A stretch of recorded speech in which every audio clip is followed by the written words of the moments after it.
របៀបកូរកាពិមានច្រើនបែបតែផ្ទះខ្ញុំទម្លាប់ធ្វើតែបែបនេះរបៀបធ្វើវិញឡើងងាយស្រួលហើយកាពិទុកបានយូរអត់ងាយឡើងផ្អូមឬដុះផ្សិតទេតែខ្ញុំយូរធ្វើញ៉ាំម្ដងមិនដែលធ្វើម្ដងទុកបានយូរ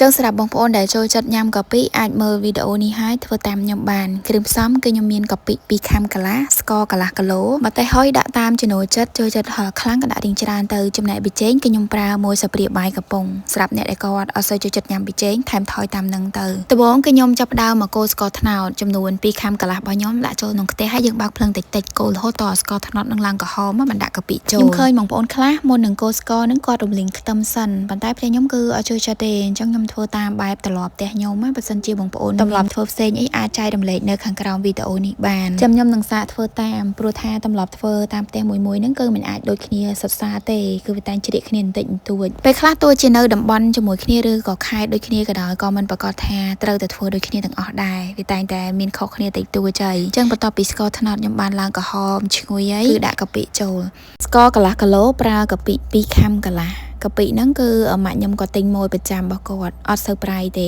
យើងយកមកដាក់គ្រឿងតែប៉ុណ្្នឹងមកល្មមឆ្ងាញ់តែបើសិនជាបងប្អូនទិញខុសប៉ះកាពិប្រៃខ្លាំងអីតតែរៀងតឡើងស្ករបន្តិចហើយយើងអាចភ្លក់មើលតាមជាក់ស្ដែងបានណាបើសិនជាបងប្អូនគិតថាប្រៃអាចបន្ថែមស្ករលើសនឹងទៅតែទម្លាប់តែខ្ញុំទិញមួយប្រចាំអញ្ចឹងកាពិតែ2ខាំកន្លះស្ករកន្លះគីឡូប៊ីចេងមកស្ព្រាបាយកំប៉ុងមកគឺមកឆ្ងាញ់ហ្មងកូរកាពិបានចូលសព្វជាមួយនឹងស្ករត្នោតហើយគឺខ្ញុំបន្ថែមទឹករំងាស់ទឹកហ្នឹងខ្ញុំដាក់មកល្មមទេដើម្បីរំងាស់គ្រឿងឲ្យបានចូលគ្នាហើយនៅពេលដាក់ទឹករំងាស់ហ្នឹងបាច់ភ័យថាខ្លាចកាពិរាវជ្រុលអីទេគឺយើងរំងាស់ឲ្យកាពិរីងទៅសភាពដើមមុននឹងមិនទាន់ដាក់ទឹកវិញអញ្ចឹងបន្ទាប់ពីដាក់ទឹកហើយគឺខ្ញុំបន្ថែមប៊ីចេងចូលមកស្ព្រាបាយកំប៉ុងដាក់ប៊ីចេងចូលហើយយើងកូរឲ្យតែបានសព្វទៅគឺរួចរាល់ហើយយើងទុកឲ្យវាពុះព្រិចៗប៉ុណ្ណេះដើម្បីឲ្យវារីងទៅសភាពដើមវិញព្រោះមុនហ្នឹងគឺខ្ញុំបានថែមទឹករំងាស់ហ៎អញ្ចឹងខ្ញុំបើកភ្លើងតិចៗបំពុះរហូតតតែកាពិរបស់យើងឡើងខាប់ហើយយកអាសាកូរមើលណាមើលទៅសភាពវាឡើងពពុះអញ្ចឹងគឺវាឡើងខាប់ហើយពេលនៅក្តៅចេះយើងមើលអត់តន់ដឹងទេតពេលទុកតត្រជាក់ទៅបានដឹងថាខាប់អញ្ចឹងមើលតាសភាពវាពុះ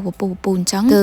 ខាប់ហើយអញ្ចឹងចុងក្រោយគឺបន្ថែមម្ទេសហុយចូលម្ទេសហុយនេះបងប្អូនអាចដាក់ទៅតាមចំណូលចិត្តបានណាចូលចិត្តហឹរខ្លាំងក៏ដាក់រៀងច្រើនទៅសម្រាប់ខ្ញុំដាក់មកល្មមដាក់កាពិចូលរួចហើយក៏យើងកូរឲ្យបានសព្វហើយទុកទឹកកាពិហ្នឹងឲ្យបានពុះទៅចាំបិទភ្លើងបើសិនជាយើងដាក់ម្ទេសហុយហើយបិទភ្លើងភ្លាមម្ទេសហុយហ្នឹងគឺវាអត់ឆ្អិនទេអញ្ចឹងកាពិយើងនៅពេលដែលកូរទុកយូរទៅអាចនឹងដុះផ្សិតឬក៏ឡើងផ្អូមហើយចំណុចមួយទៀតដែលធ្វើឲ្យកាពិរបស់យើងវាឡើងផ្អូមឬដុះផ្សិតហ្នឹងគឺយើងកូរវាអត់បានដាច់ទឹកល្អ